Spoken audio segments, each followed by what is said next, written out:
Khokhloma is a very recognizable traditional style and one of the symbols of Russia. You can see designs in the Khokhloma style on the uniforms of the Russian Olympic team. The Khokhloma factory is a sponsor of all major sports events in Russia. On cars, on buildings, on special editions of goods, on traditional Russian souvenirs, and of course, on the famous tableware.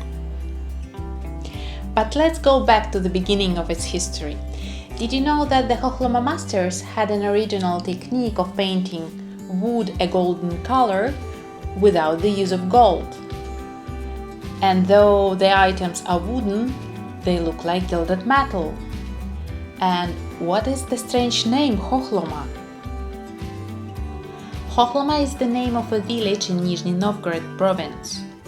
But nobody ever created ornate wooden tableware and furniture there. Khokhloma village just had a big market.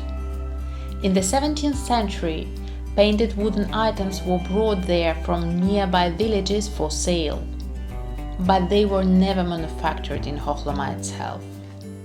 In the market of Khokhloma, merchants bought goods very cheap and then took them to the biggest market in Russia at that time, Makarieva fair, to sell them more expensively. At the Makarieva fair, there were not only Russian customers, but also foreign customers. So Khokhloma products first went to the east and then to the west. That's how Khokhloma gained international fame.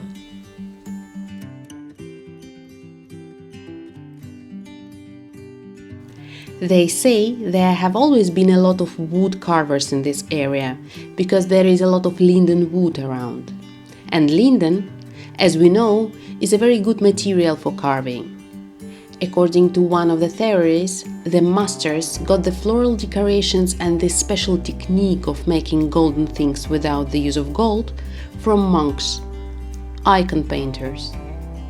They were the old believers, monks who had fled from Moscow because they did not agree with the new religious reforms of Patriarch Nikon, and they were hiding in the woods of Nizhny Novgorod province from the Tsar's soldiers. Actually, a lot of people who had escaped from persecution of the old faith had long lived in small villages and forests. Many of them were icon painters. So they had brought handmade books with bright pictures, old icons, calligraphy, fine painting crafts and floral patterns. As a result, the locals adopted the knowledge of the icon painters and began to use it in their craft. In the second half of 19th century, Russian style became fashionable and interest in Russian crafts was growing. Members of the royal family became interested in Khokhloma painting as well. Khokhloma artworks were widely distributed through local markets and fairs. Export of these products has grown strongly after being awarded the Grand Prix at the Paris International Exhibition in 1889. There is an interesting fact. For 200 years, only men created Khokhloma tableware and furniture. It was a man's business. They did the carving and painting by themselves. In 1941, all the men went to war, to the Second World War. And from this moment, women replaced men in the factories of Khokhloma. And still, painting of Khokhloma is done almost only by women. The technique of creating Khokhloma tableware has not changed a lot since then. There are several stages. First, linden logs dry in the fresh air for at least a year. Can you imagine?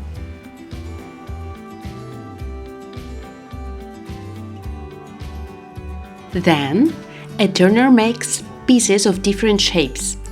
Then the shaped pieces are dried in the kiln.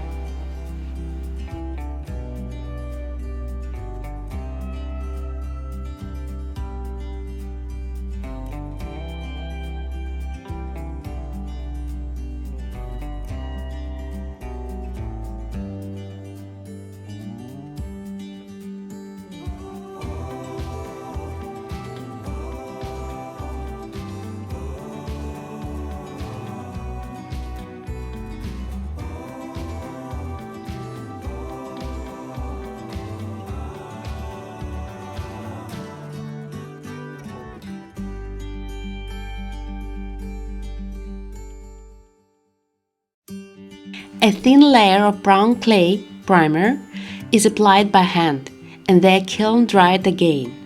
And after 3 or 4 coats of oil are applied, each item is air dried again. The piece becomes similar to ceramics.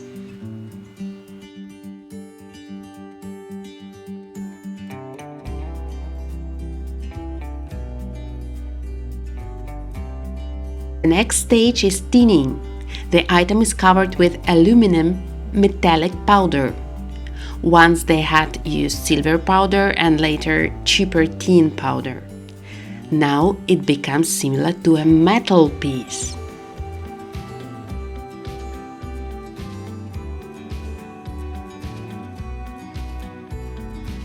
Then the work is covered with several layers of varnish, each of them dried separately in a stove.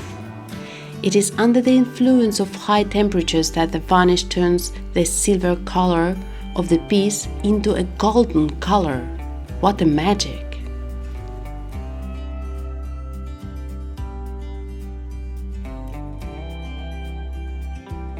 And finally, the golden colored piece is ready for painting.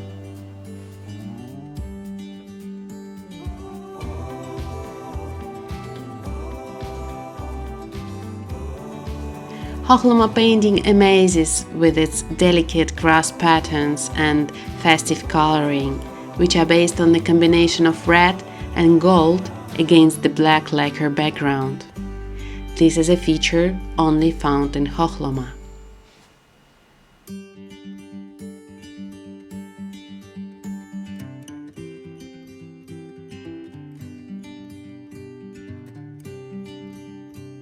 And that was exactly how the technique of painting icons and this decoration on the edges of icons became the basics of Khokhloma painting.